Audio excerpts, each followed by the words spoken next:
Good morning. I'm excited to speak to you this morning. I'm excited because all of the delegates and guests in this room serve our union. Some work for the International Union, some for district councils, some work for affiliated trust funds, others are local union officers, and still others are rank and file members who are activists. But no matter what capacity in which you serve our union, all of us in this room are the heartbeat of our union. This is it right here. We collectively in this room will set our union's course by the policies we frame this week, by the leaders we elect, and most importantly, by what we do when we get back home from this convention. Not just be fired up while we're here, but what are we going to do when we get home? So as the heartbeat of our union, I want to take this opportunity to speak to you frankly from my heart. We're coming off a horrendous 5-year period. 28,000 members lost, deficit spending, declining market share. Now, some of this is because we're only now emerging from terrible economic conditions, and because government and business alike have the money on the sidelines and not investing in infrastructure and development. But that's not everything. There is much we can do to strengthen our position. This convention marks that beginning to strengthen our position and seize that bold future. We could say it, but we got to seize it. I'm confident and proud to be shoulder to shoulder with the men you see on this dais, because my time in working with them has taught me that their only agenda is to improve the lives of our members and their families. I also consider myself blessed, the love of my family.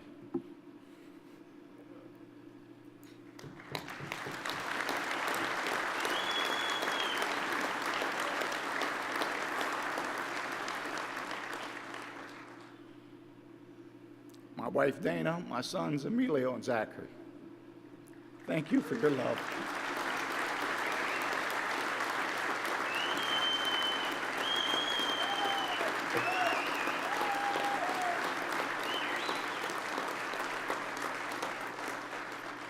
I'm also blessed to work with the General Executive Board and a staff that I'm privileged to be associated with, and part of a union whose goal is to raise the standard of living for all. How much more nobler can you be than that?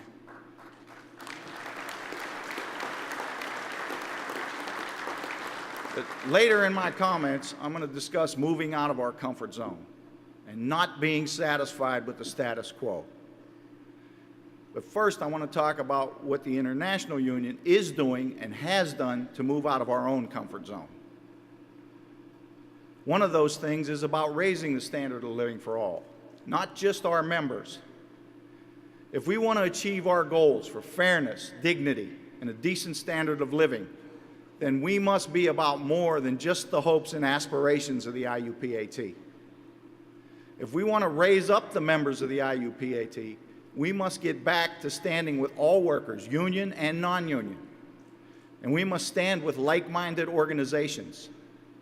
We must work to make North America work for the people who work in North America. You've heard it many times in the last day or so. The labor movement is only 11% of the entire workforce. So we need allies to build coalitions to achieve our goals. We have only to watch the news or read any economic forecast to see that the gap between rich and poor is widening, and the middle class is becoming an endangered species. We, us, organized labor, the people in this room, are the only thing that stands between a land that returns to the feudal lord system with just rich and poor and no in between, or a land with prosperity for all who are willing to work. That's why General President Rigmaiden has launched our Community Organizing for Real Economics, the CORE initiative. Because politically and for organizing, we need allies to build a broader coalition. That coalition must be built with faith-based groups, advocacy groups, cause-based groups, and others with like-minded goals. One example is we must partner with advocacy groups for immigration reform.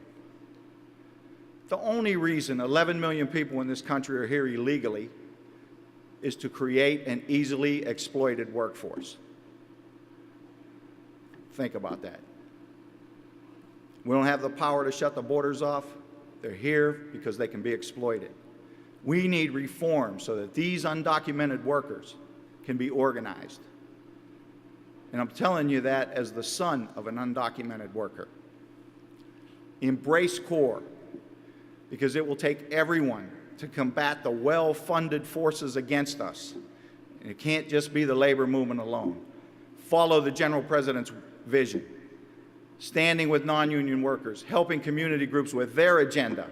It may be outside of our comfort zone, but it is right and it is necessary. Next, since 2004 through 2013, the International Union has directly returned to our district councils and local unions over $33 million in organizing assistance. That is certainly moving out of our historic comfort zone.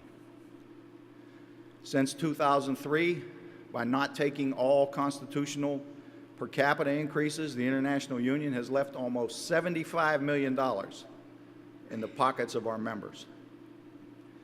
Had we taken all those increases, per capita plus death benefit fund contributions right now for regular members and apprentices would be $35.10 per member per month, instead of the current $26.80 that is our current per capita tax. Again, stepping out of our traditional comfort zone. Over 22% of all of our revenue goes directly to fund our organizing efforts. This percentage will rise in the coming years. As a longtime organizer, I see that our organizing strategies are more innovative than ever. Coordinated organizing campaigns are creating more pressure than ever. General President spoke to you about a few of them. For the past several years, we've been taking a sales approach to organizing, aimed at the end user, another new thing. New tactics are always being worked and devised. Organizing is paired with government affairs and training to enhance our efforts.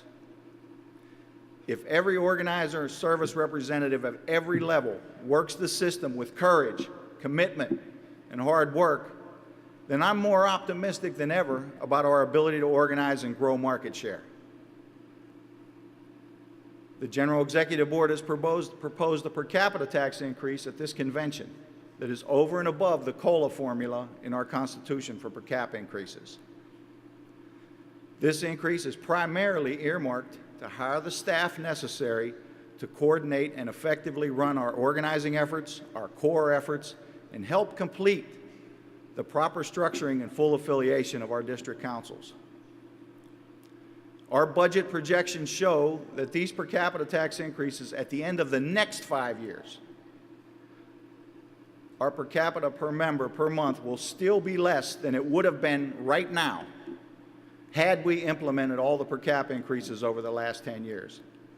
And we will still be among the lowest per capita tax rates in the building trades and definitely the lowest among unions of comparable size.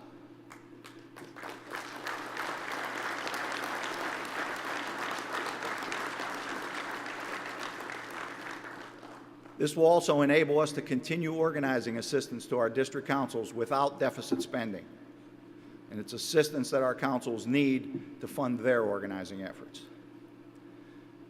Yet our goal has always been to have a low enough due structure that a temporarily out-of-work member can afford to pay until we are able to put him or her back to work. This per capita increase achieves that goal, more revenue and still among the lowest per capita rates. I want to thank you for your vision yesterday in passing this resolution. It's been 20 years since a per cap increase has been voted on at our convention, and your action yesterday was certainly a move away from the status quo. Also, development of the centralized dues system and the integrated membership system to manage and track all our membership records and information. Definitely a move out of the comfort zone for many of us, but needed to centralize our administration and allow us to have more accurate records. The IMS also gives local leaders a powerful tool to help man jobs and gauge which training is needed at a given time. And the development of our campus in Hanover, Maryland, to increase our training capacity and centralize operations. I could cite other examples, but I think the point is clear. We could have survived without any of these things. However, they were and are the right things to do. And we cannot be satisfied with the status quo or what is politically comfortable, because if we are, it will eventually destroy us. We must not just survive. Our members need us to thrive in order to improve their lives.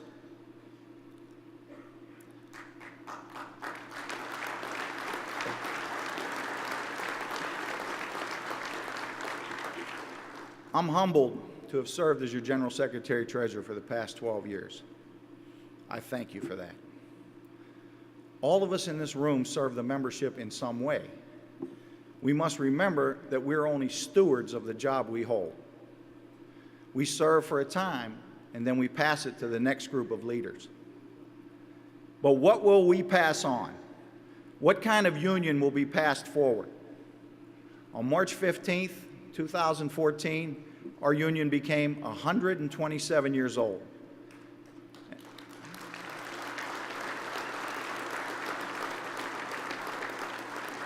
And we've seen good times and bad, and we've endured everything that's been thrown at us. However, we now find ourselves standing at the crossroads, like in the blues song. The crossroads of a bold future or an irrelevant one. And it's obvious by the theme of our convention that this General President and this General Executive Board choose the road to a bold future.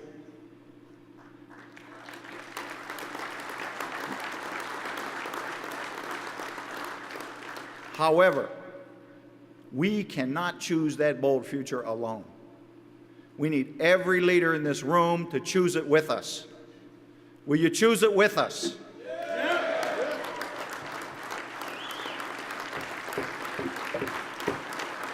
All right. You know, our largest enemy is not a bad economy or restrictive labor laws or the fact that only 11% of the labor force is union, or even competing unions, or the corporate money that's buying political influence, and not even non-union competition. Those are obstacles that we can and must overcome. Our biggest and worst enemy is that comfort with the status quo. Our district council structure is now over 20 years old, yet we still have district councils that have not fully implemented the structure. The true district council structure has at least the following components: merged trust funds, master collective bargaining agreements, one for each trade, centralized resources and membership records, a well-funded, cutting-edge district council-wide training program, a functioning joint trade board, not just for charges on employers, but for periodic industry meetings to solve problems together, a true organizing department that does nothing but organizing, a servicing department that relentlessly polices the jurisdiction. And by the way, organizing and servicing cannot be done effectively sitting in the office. You must be out in the field. All these things are not easy to achieve in every case. I know that. I've structured some councils personally. However, we should be working toward these goals because as a union, over the last 20 years, we've proven one thing to ourselves, that the structure works. So why would we not work to achieve these things? Why would we not embrace and enhance the structure that's helped us survive the worst economy since the 1930s? Why? Because I have comfort with the status quo, even if we're weaker because of it. In some areas, we have single-digit market shares, yet we won't restructure the local collective bargaining agreement to compete for more market share, and our organizing efforts many times in those areas are minimal. Again, why? Because of comfort with the status quo and political fear. In some areas, we have not merged local trust funds, even though it hinders our organizing efforts and results in lesser benefits in many cases. Yet we have not moved to change this because of comfort with the status quo, or because we may have to ruffle a few feathers to get it done. The International Union has developed the IMS computer system to manage and track our membership activity, dues, and training. If you couple the IMS with Section 235 of our Constitution, which allows the District Council to keep all member records, we have a system to simplify and centralize our administration. This would free up more time and resources to pursue organizing and market share. Yet, due to political fear and comfort with the status quo, some of our district councils have not made this move. We even have those who want to do away with the centralized dues system. Is that really what we're worried about when we have to climb out a single-digit market share and a declining membership? Centralized dues is not intended to eliminate the responsibilities of our local union officers. It is simply a vehicle to streamline administrative functions so that we're more efficient and effective. Our economy is slowly recovering. And in most places around North America, I hear work is improving, man hours are up. Some areas even report a boom. I see text blasts all the time on a regular basis, needing glazers or painters or drywall finishers in various places.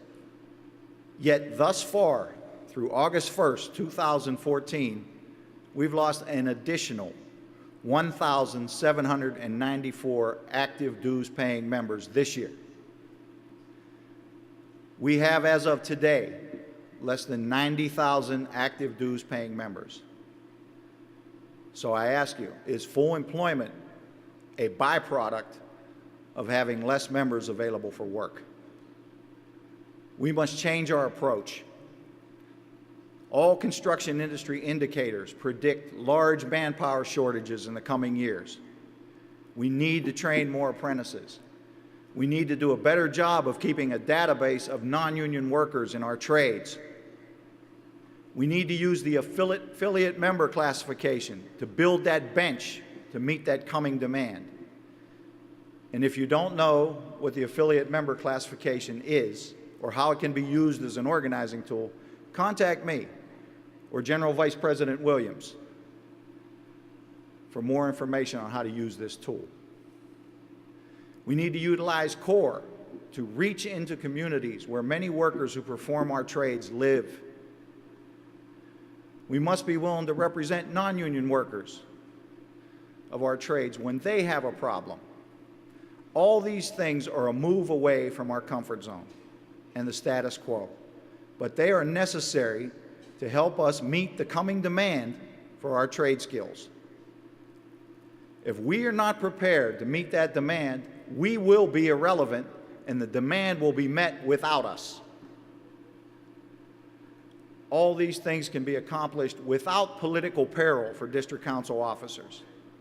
If we just take the time, and it's painstaking because it can't just be done at union meetings, it has to be done at the job site, at the member's home. But if we take the time and educate our membership, an educated membership will follow leadership going in the right direction, even if it means short-term pain. And I have seen that firsthand over the years. I've seen it. We can do it. I know the collective brain power in this room. We can do it. So with all that said, I have reason for hope. I have the privilege of running the IUPAT Leadership Series training. And there, I see many young leaders eager to learn and willing to work for that bold future, for our union, and more importantly, for our members. These young leaders that I see there, they come, I see it in their eyes. They want to do it. It's in their heart. I also see many district councils taking the policies, programs, and structures promulgated by the International Union and working to implement them and making strides to strengthen our union because of it. Fortunately, we also have leaders at every level with the work ethic, vision, and courage to pursue a bold future. So I'm going to leave you with something Dr. King once said. And I didn't coordinate this with Kenny because I know he quoted Dr. King yesterday.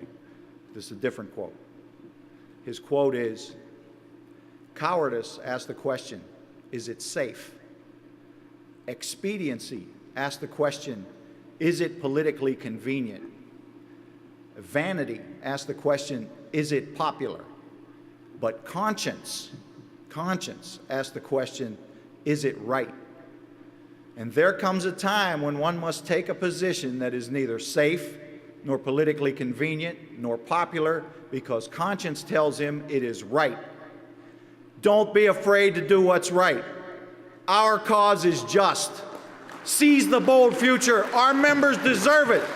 Thank you. God bless you.